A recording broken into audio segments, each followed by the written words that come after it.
Quando no capítulo 14 do Evangelho segundo o Espiritismo, Santo Agostinho escreve um tratado a respeito da família, e isto começa na instrução dos espíritos. Lá no item 9, Santo Agostinho vem dizer o seguinte: ele não diz como eu vou dizer, mas eu vou simplificar. Olha aí, pai e mãe. Quando vocês, por uma questão de união de corpos, num ato sexual, quando vocês fazem um corpo, porque o corpo é feito pelos pais, o espírito que nele vai habitar, vem do espaço para progredir. Não é tu, papai, não é tu, mamãe, quem cria este espírito. Este espírito já existe, pré-existe, foi criado num determinado momento e vem do espaço para progredir. Então, Santo Agostinho vem e ele aperta um pouco mais, dizendo assim: olhem,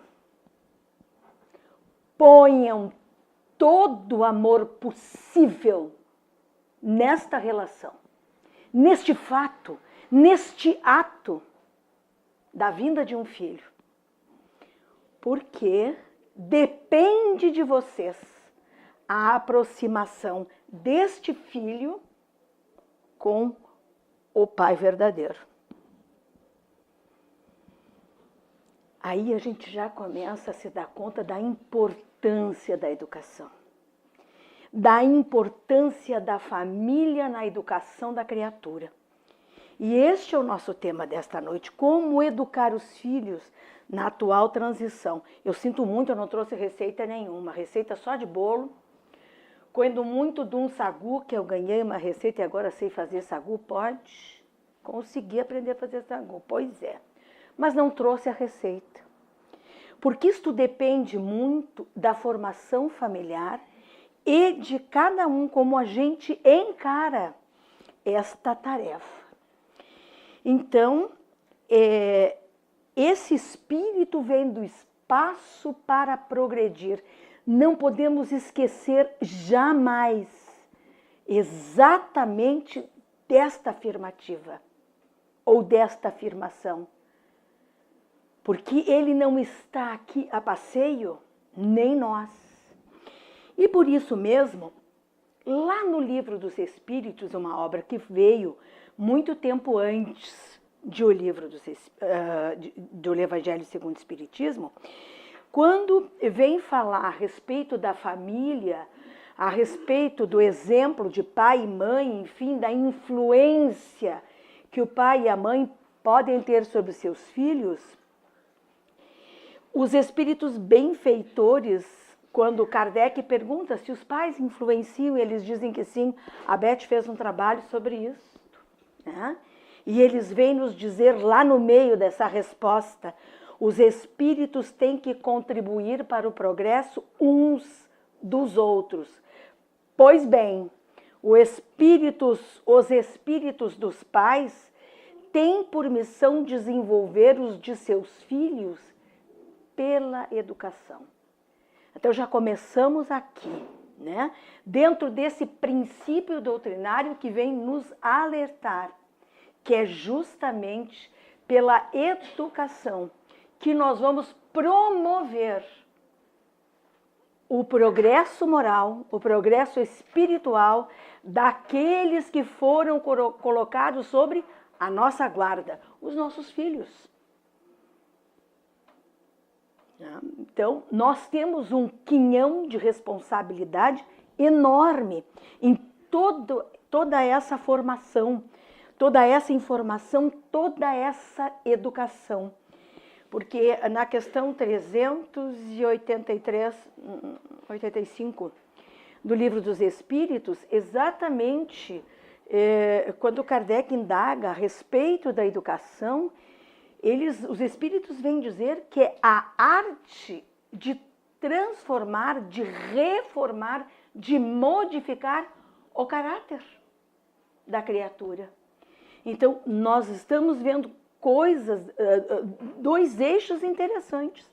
A transformação, que é para o aperfeiçoamento, e este espírito vem do mundo espiritual, ocupa, reencarna por um período que não sabemos quanto, então reencarna para que ele possa se apropriar de alguns conhecimentos, possa também esse espírito, através da convivência, do viver com diuturnamente, ir aprendendo, fortalecendo os laços de afeto e, mais do que isso, aprendendo aqueles que ainda não conseguem amar, a amar. Né? Então, é através da família que cada indivíduo se prepara para aprender a conviver, a conhecer e a receber os valores morais. Então, meus amigos, não adianta a gente contratar a melhor escola, porque a escola vai dar a informação e algum tipo de formação. Mas a formação moral, os valores, os princípios morais, vem de casa. Né? Eu lembro quando eu era pequena que a gente saía e não morava em Barbacena, tá? Então o pai e a mãe diziam assim pra gente: gurias, vocês vão tal, cuidem os modos. Ou seja, tenham um bom comportamento. Ou seja, não façam a gente passar vergonha. Por que será que eles diziam isso? Porque havia um ensinamento anterior. Hoje, quando a gente vê aquela criança que esperneia no lugar público, ele não esperneia só no lugar público. Ele esperneia em todos os lugares. Então, nós temos que ter o cuidado, para a gente poder entender, né? Não acusar a criança lá no supermercado quando faz o escândalo. Fazer como aquele filmezinho que andou circulando pela internet, quando a pessoa dizia assim: fulano, falta só tantos minutinhos para a gente chegar em casa. Fulano, e a criança esperneando porque queria isso, porque queria aquilo, esperneou. Aí, de repente, né, ele foi, chegou na vez dele, pagou o caixa, saiu com a criança. E aí a senhora foi cumprimentá-lo. E disse: então, meu senhor, meus parabéns, o fulaninho, vamos dar um nomezinho, o Ernesto. O Ernesto, como o senhor tem paciência com o Ernesto? Ele disse: mas o Ernesto não é ele, o Ernesto sou eu.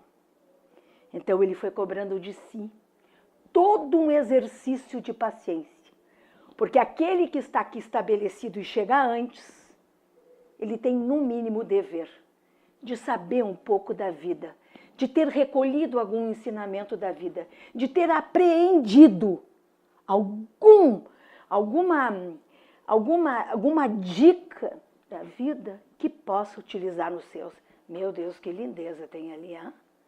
Uau, isso é muito bom. Então, este aprendizado começa num grupo pequeno. Por isso, é muito mais fácil a gente se conhecer num grupo pequeno e poder tentar, sempre o verbo é tentar corrigir as nossas diferenças, aparar as nossas diferenças, reconhecer que temos imperfeições e que erramos. E o próprio pedido de desculpa, por isso que eu acho muito importante, vai lá e pede desculpa para o fulaninho. Eu não vou. Vai sim, eu vou contigo. Vamos nós dois pedir desculpa. Nós duas. Sabe, a gente incentiva indo junto. Não manda só a criança. E quando ela for pedir desculpas, a gente que já tem 1 metro a mais, se abaixa e juntamente com ela pede desculpas. Pedir desculpa a gente aprende. Aprende em casa, principalmente. E aprende com aquele outro que quer nos ensinar a pedir desculpa. Mas inicialmente em casa, né? É muito importante esse exercício em casa, porque é ali, com poucas pessoas, pessoas que se conhecem na sua intimidade e de quem a gente não esconde muito quem é. Então, ali nós vamos exercendo, né, a nossa primeira tentativa de nos educar como seres que viemos do espaço para progredir. Estes passos iniciais, né, que ele é uma tarefa maior, e maior no sentido da família humana, né? E a família humana precisa compreender, né, esta grande tarefa recebida, que é a de educar o ser que tem sob a sua guarda. Então, se nós conhecemos, então a gente já está sabendo que a tarefa de educar é importante, né? Por que educar é tão difícil? O que nos dizem os espíritos benfeitores sobre isso, né? Primeiro, eles dizem que a educação é a aquisição de hábitos saudáveis.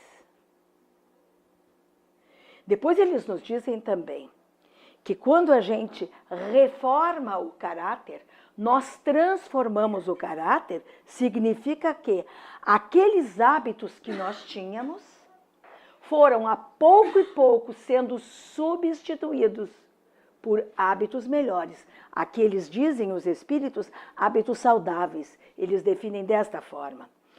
E Santo Agostinho vem dizer ainda, neste item 9 do capítulo 14, que a tarefa de educar não é tão difícil quanto possa parecer, porque não exige o saber do mundo. Não exige o saber do mundo, exige a atenção. Exige exatamente o que Jesus dizia. Olhai, presta atenção, observa, fica atento, vigiai, cuida, controla, apara, ampara, orienta e orai. Buscar sempre este recurso com os amigos espirituais, buscando sempre a iluminação, buscando com esses espíritos superiores a claridade, para que a gente possa sempre encontrar, né, um meio de poder melhor oferecer esta educação, esta oportunidade de transformação do ser. Divaldo Franco, ele vem nos dizer, ele escreveu um livro muito interessante, que é de perguntas e respostas. Divaldo Responde, tem o volume 1 e o número 2. E no volume 2, ele tem todo um tratado a respeito da família. E ele vem exatamente num determinado momento dizendo que amor e disciplina educam. Ele disse, imagina se aqui nesta casa, referindo-se à Mansão do Caminho, onde temos centenas de filhos, como iríamos educá-los se não houvesse disciplina? Mas a par da disciplina, que às vezes pode ser exigente, tem que caminhar na mesma direção o amor. E a isto nos remete a Maria Montessori, ou Montessori. Gilberto, não sei pronunciar, eu acho, né? Montessori? Yeah. Então, é uma médica italiana, ela era pediatra, né? Médica, que se dedicou a observar as crianças. É com esta observação, com isto, ela cria escolas infantis. Algumas escolas no Brasil, excelentes escolas, elas se utilizam do método Maria Montessori, ou montessoriano. Maria Montessori, ela tinha, assim, umas ideias fantásticas e revolucionárias, que ainda hoje são utilizadas estas ideias. E ela dizia assim, quando a mãe chegava e perguntava para ela, ai, doutora Maria, como é que eu faço? O meu filho tem 1 ano, quando é que eu começo a educar? Mãe, corre para casa porque tu perdeste 1 ano para educar o teu filho. Volta, corre. Corre porque tu perdeste um período muito importante deste 1º ano de vida. Então, educar é sempre, né? E quais são as propostas de Maria Montessori? Ela diz assim, nós temos que criar hábitos saudáveis. O que nos dizem os espíritos lá atrás? Que educar é criar hábitos saudáveis. E ela diz aqui, criar hábitos saudáveis, ter hora certa para comer. Agora tem gente que vai torcer o meu pescoço lá na saída, mas eu deixo bem disponível. Comer, hora certa para dormir, hora certa para estudar, hora certa para brincar. Não fosse isso, a criança nascia com 1,80 m, pobre das mães. Não havia cesariana que segurasse a peteca também, né? 1,80 m, já com seus 70 quilos, bonitão. Né? Então, nasce criança, nasce bebê, passa pelo período da infância, justamente para que nesta fase possa receber dos pais este modelo melhor, estas impressões, guardar dos pais esta impressão positiva, essa impressão educativa. Ela vai mais longe, ela diz que a criança não tem discernimento para criar a sua própria rotina. Por isso, né, tem algumas coisas que a gente tem que dizer para ela.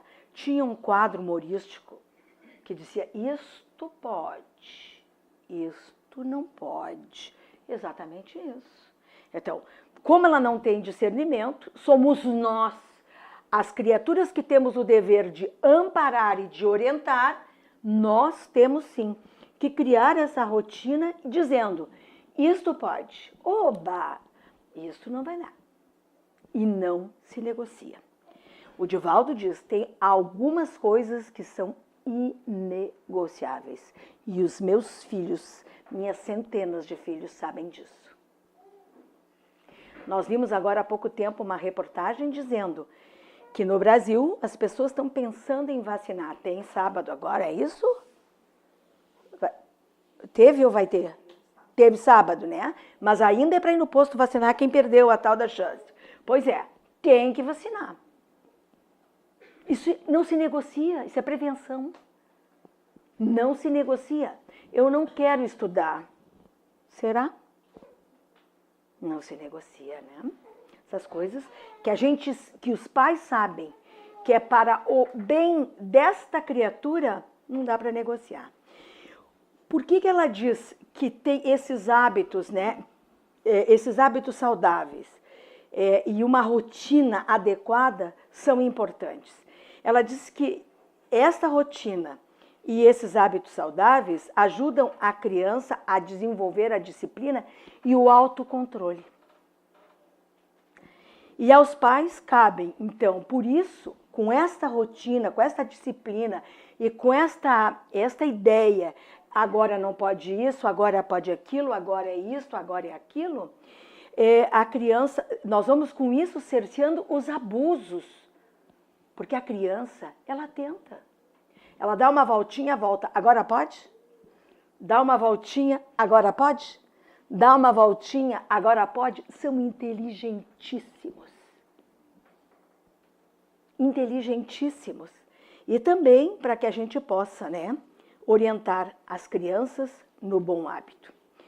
E o Divaldo responde, número 2, ele diz assim, muitas vezes as mães dizem-me, não consigo lidar com meu filho de 4 anos. E eu lhes respondo, isso acontece porque há 4 anos a senhora não o educa.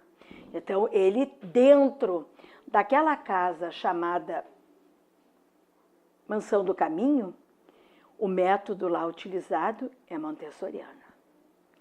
Então, ele diz, isso acontece porque há 4 anos a senhora não educa. Não será agora, mediante uma resposta mágica que lhe dê, que irá diminuir as reações dele.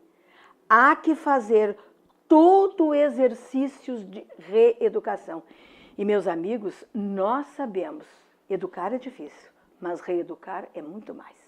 Demanda muito mais tempo, demanda muito mais esforço daquele que é a pessoa responsável por esta reeducação e aquele que está submetido a esta reeducação.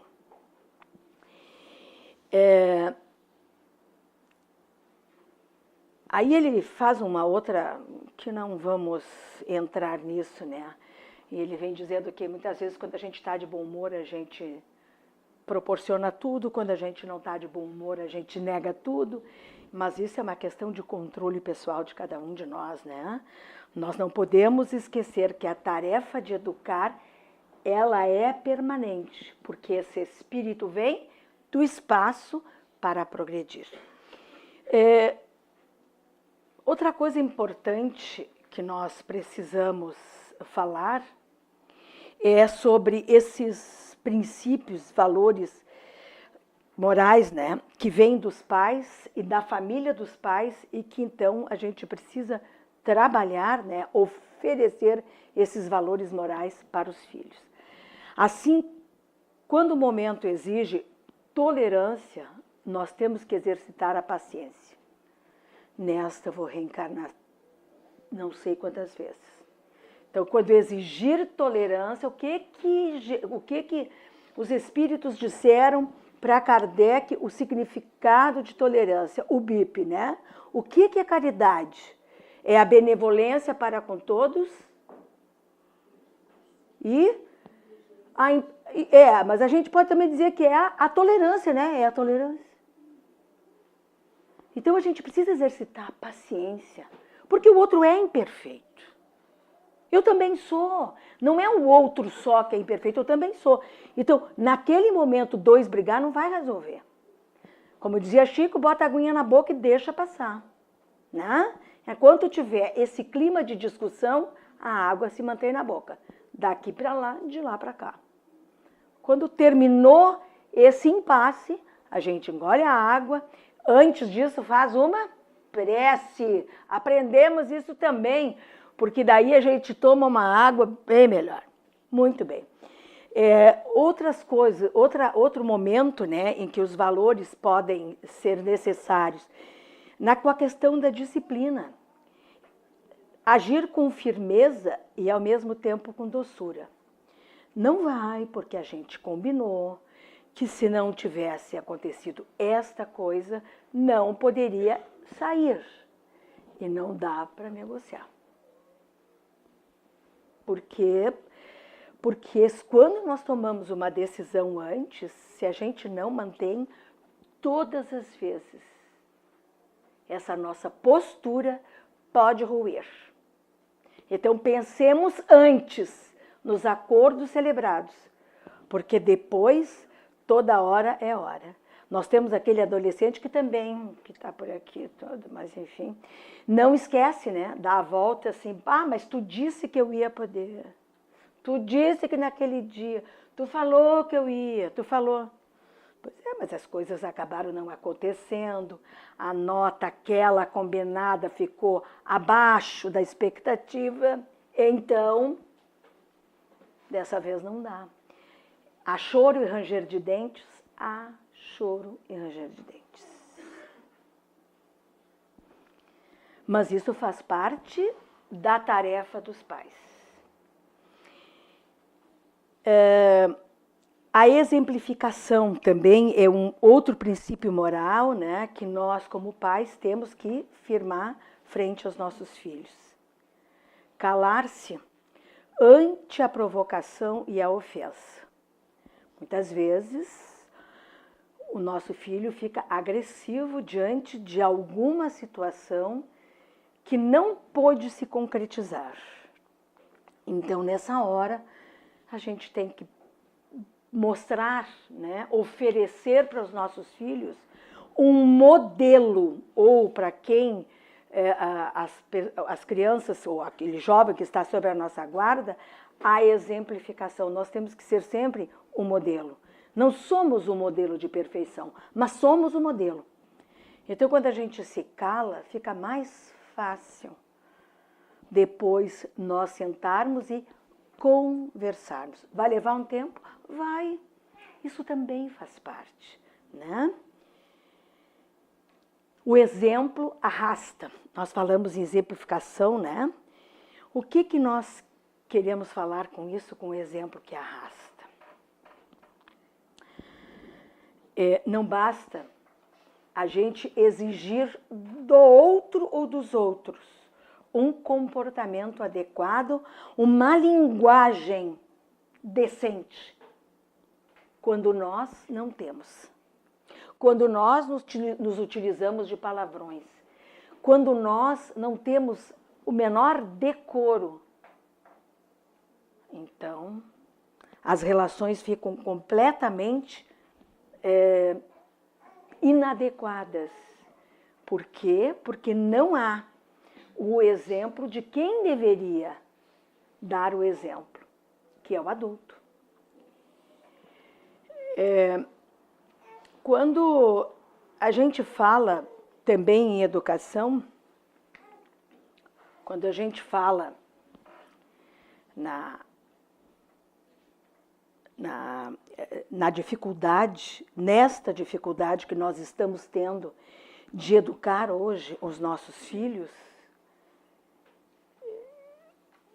nós temos hoje invadindo as nossas casas, os nossos lares. Há uma invasão, né, de uma linguagem bastante inadequada, há uma invasão de modelos que, se a gente for pensar e analisar com muito critério, não servem como modelos, e também existe todo aquele apelo midiático. A gente já teve outra vez aqui, muito tempo atrás, o Matheus falando exatamente isso. Que tipo de comunicação estamos tendo? Quem ontem teve alguma possibilidade de almoçar num lugar público, um restaurante, viu como eu vi as pessoas numa mesa, o pai de mais idade sem um celular e todos os demais celular na mão. Que confraternização foi essa? Como educar? Né? Nós estamos tendo um pouco de dificuldade de lidar com a nossa juventude aqui, porque nós temos um evento agora, daqui a alguns dias, né? E esse evento, o celular vai, mas tem horário. Adoro a Maria Montessori, tem horário para usar. Antigamente não podia nem ir, agora pode, olha que chique. Mas a gente vai ter que se educar. Agora pode, agora não pode. Nós tínhamos os violeiros que queriam tocar a qualquer hora, né? Lembra, Beth? Qualquer hora eles tocavam. Mas existe agora um acordo. Os violeiros tocam em determinados horários as músicas do evento, para não perturbar as salas de aula. Olha que interessante, nós temos que nos educar.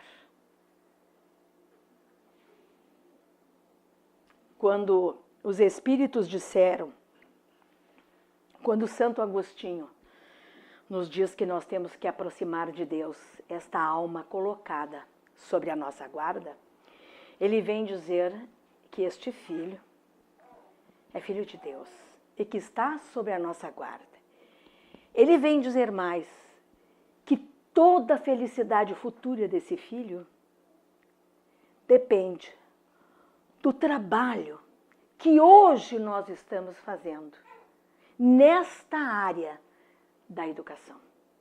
Neste momento em que nós temos que transformar o caráter daquele que era daquela forma mas que em convivência conosco, comigo, com a minha esposa, meu marido, meu esposo, com os outros filhos, com a forma como nós entendemos de viver a vida baseada em valores morais, então ele depende disso para ser feliz no futuro.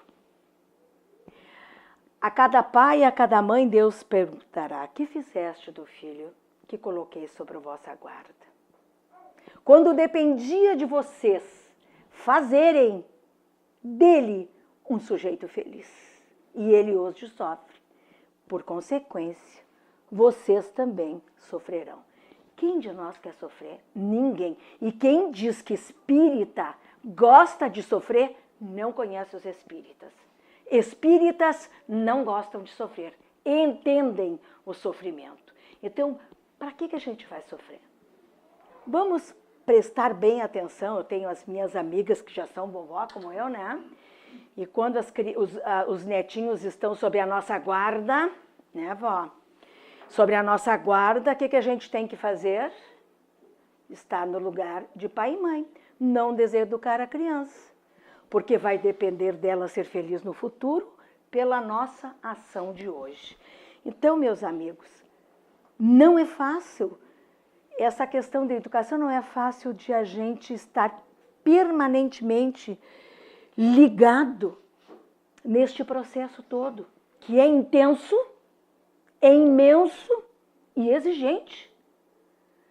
Mas aqui estamos nós, reencarnados, vindos do espaço para progredir. E todo dia é um desafio para nós nos aproximarmos em família uns dos outros. E mais do que tudo, nos aproximarmos uns dos outros nessa grande família que é a humanidade aqui da Terra. Que Jesus nos inspire, que os benfeitores espirituais que nos acompanham nos iluminem, a fim de que a gente tenha sempre presente essa ideia de que educar é necessário, é uma tarefa importante, não dá para colocar na mão de outros, porque é de cada pai e de cada mãe, e que aquele espírito que vem do espaço para progredir está sobre a nossa guarda e nós teríamos que prestar contas, e que todo dia é uma oportunidade abençoada de a gente poder fazer o melhor pela educação do nosso filho.